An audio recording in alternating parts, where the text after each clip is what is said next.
شیخ میرا آخری سوال ہے، ایک آدمی 4 شادیاں کر سکتا ہے، پہلی بیوی سے دوسری شادی کرنے کے لیے اجازت ضروری ہے؟ مرد کو اللہ نے 4 شادیاں کرنے کا اختیار دیا ہے، بیک وقت 4 بیویاں رکھ سکتا ہے، اس پر امت کا اتفاق ہے. جی ٹھیک ہے. تو قرآن مجید میں اور پیارے پیغمبر کی سنت اور حدیث میں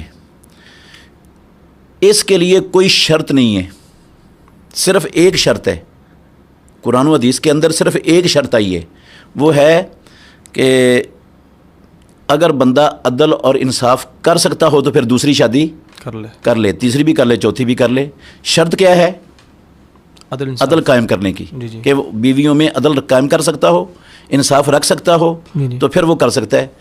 اگر عدل کے علاوہ کوئی اور بھی شرط ہوتی، جی مرد کے لیے اپنے ماں باپ کی رضامندی کی شرط ہوتی، جی یا اپنی پہلی بیوی کی رضامندی کی شرط ہوتی، جی یا کسی حکمران کی رضامندی کی شرط ہوتی، اجازت کی شرط ہوتی، تو کیا اللہ اور اللہ کے رسول اس کو چھپا لیتے؟ نہیں، قرآن و حدیث اس پر خاموش ہوتا؟ نہیں، بالکل نہیں. کیا قرآن و حدیث ناقص ہے؟ نعوذ باللہ.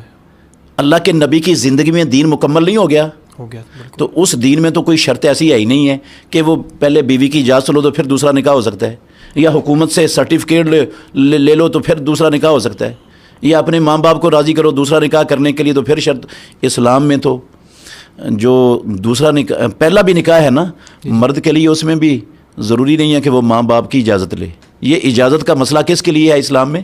عورتوں کے لیے. عورتوں کے لیے بالکل. عورت چاہے کنواری ہو، چاہے متعلقہ ہو، چاہے بیوہ ہو، اس کا نکاح ولی کی رضامندی اور اس کی اجازت کے بغیر نہیں ہوتا. یہ شرط مرد کے لیے نہیں ہے. تو جب پہلی میں کسی کی رضامندی کی شرط نہیں ہے تو دوسری میں کیسے شرط ہو جائے گی رضامندی کی؟ بالکل ٹھیک ہے، بالکل ٹھیک ہے.